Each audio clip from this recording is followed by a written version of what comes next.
So, hi guys. If you are currently looking at the Black Friday sale at Bambu Lab store, or if you already bought your A1, let this in the old tradition of the one-eyed man leading the blind, give you like little couple of hints, either if which could either influence your buying decision or maybe could help you a little bit if you already have one in the mail.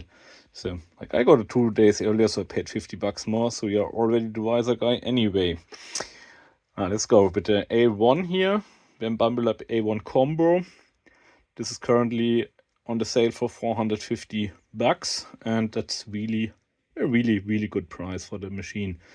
I think what you should consider at first, and that's a very personal thing, of course, because you can see it's a little bit crooked here, because we are not having enough space. It's actually the orientation. I would have liked it that way, but yeah, that won't fit here on my table, and I don't want to modify my table too much at the moment. So that's where I'm stuck with that orientation, which works fine, so no problem.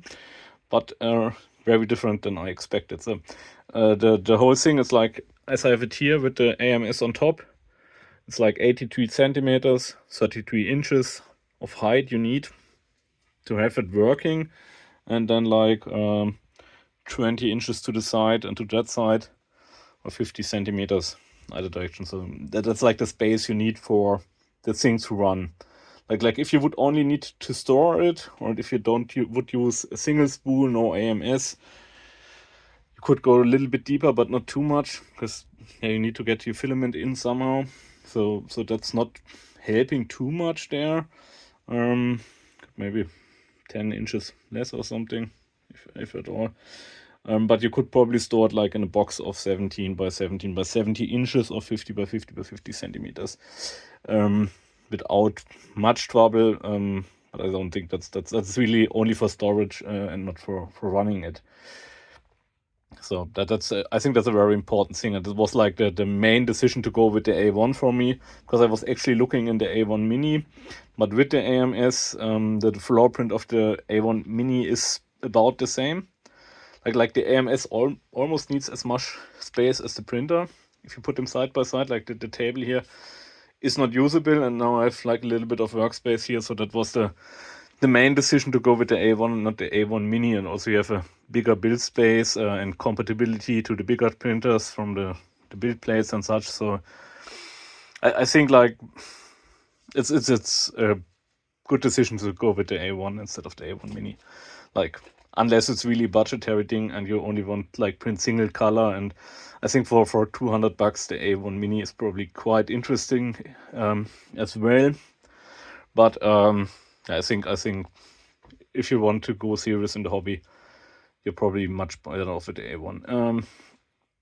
And regarding the build plates, you get with the printer, you get this one here, which is like textured on both sides, and it's really nice to have several build plates. And like I'm at the moment lacking like another smooth one, should smooth on both sides, because like if I'm printing multiple plates, I just can switch out the plate, start the next print, wait for the other one to cool off, and if you're thinking about if you want to get the stuff off the build plate, the easiest thing is just to let it cool off, and then most things fall off on their own or with very little force. So getting it off the hot plate, like using the scratcher to get it from the hot plate, is really not helpful. So, but having several plates helps a lot.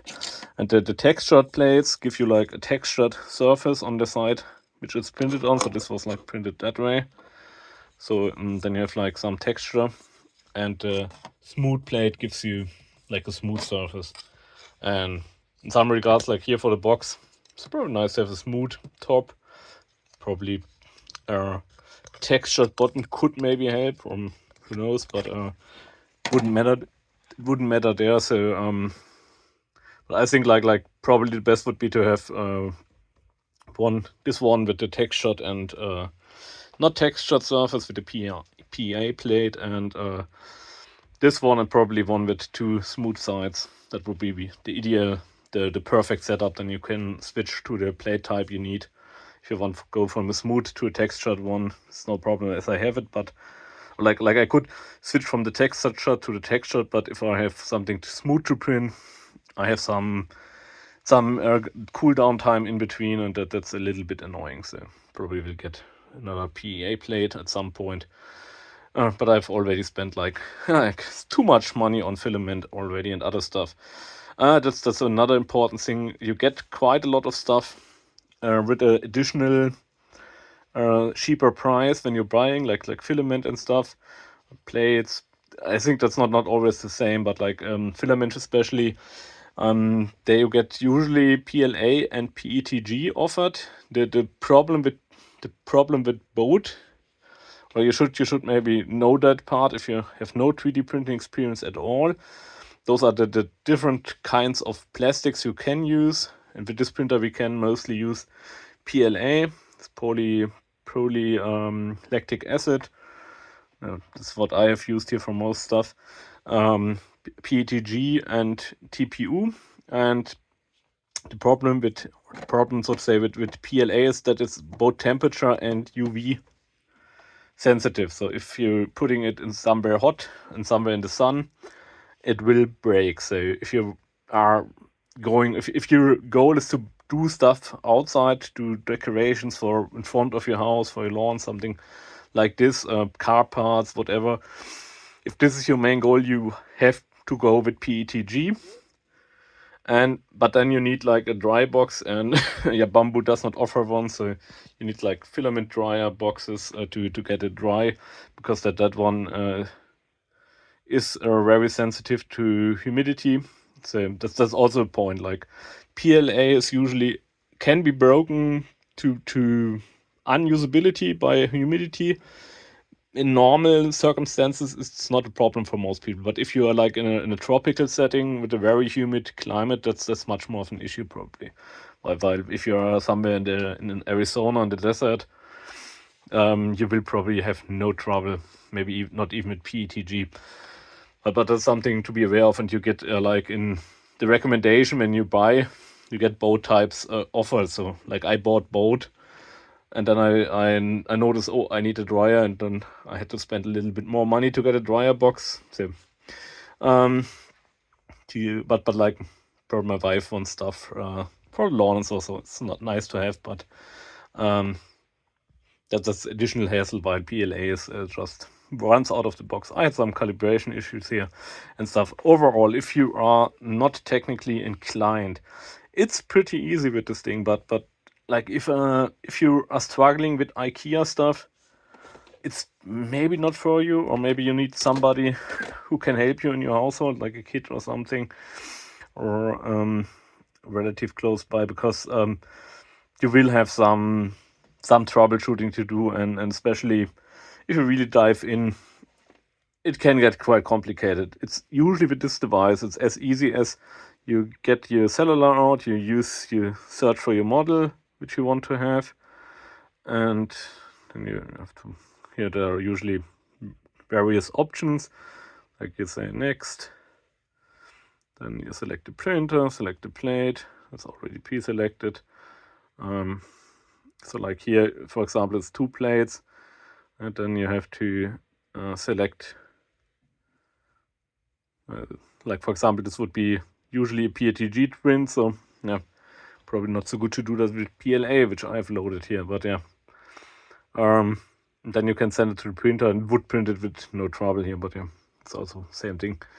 So you could just press print now, and then it would run into the printer and would get printed. With pretty almost no problems at all. So that really works. It's really plug and play in that way. But yeah, you have to build it up. If something goes wrong, you have to troubleshoot. If your calibrations off, like I maybe had, I'm not sure, maybe I think I had vibration issues. Could also be that the filament, that one, the third party one I got, because that's also a thing we have to talk about. But maybe that was too wet when it came. But the room is not as dry that I think it would dry down here. So really hard to say. But that's another thing. If you order from Bambu Lab, The printer comes in a really big box, and I would imagine they never sent the filament and the printer in the same shipment if you order stuff with it. So that was the case with me, and like as the way they have the printer packed, I think that's normal. So unless you buy like a pallet of, you buy like half a ton of filament, and you get a big pallet with everything on it, usually we'll get it in one, in two, or several more shipments. In my case, 3.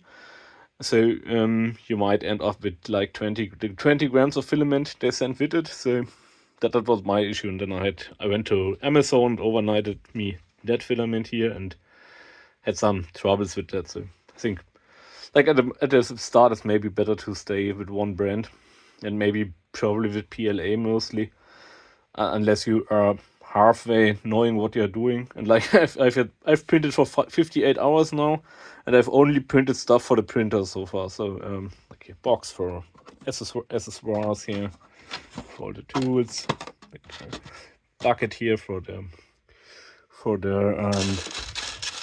material purging. But that's partially from the multi-material system. That's also something you have to be aware if you're really into multiple materials. That can be quite wasteful if the models are made bad. So if you have like here, if you have like one accent in a different color, that's really no deal. But if you have one layer, 1 or 2 layers with different colors, that's no problem. But if you have like 4 colors in every layer, then it has to change the color 4 times in every layer, and every time it poops out like here a couple of percentage of a gram.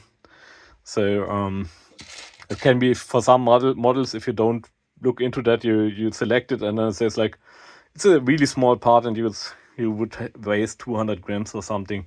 And then maybe it could be more efficient to print like 10, 20, build the whole plate full. Then the waste is the same if you have so color changes that way. But that's really downside of the multi-material, of the automatic material system here. On the other hand, it's really nice to have, and I think I would do you this service if I would say buy it without. So I could imagine they're maybe cheaper on the used market, but I haven't looked into it because it's like 150 in the package, and like the thing itself costs like 250. So yeah, could be that some people buy the printer and sell this thing, but not sure. I think it's really recommendable to have that if you have in any capacity the space to put it anywhere. If you don't have the space, of course, then it's not the end of the world. You can absolutely work the printer without a automatic material system, and you can do beautiful stuff with that as well. Especially like most of the older designs you find online are probably more in a world where you have to manually switch the filament. Like I printed some stuff for my son that were kind of like we had the plates with different colors, and then you assemble it afterwards. That works also, but yeah. I've rambled on way too long. So yeah, if I've helped you at all, write it in the comments, give me a like. Subscriptions are welcome, of course, as always. Don't think I can put anything in the affiliate links. So yeah. Thanks for watching, guys. I know it went too long, and yeah, thanks for your patience. Bye bye.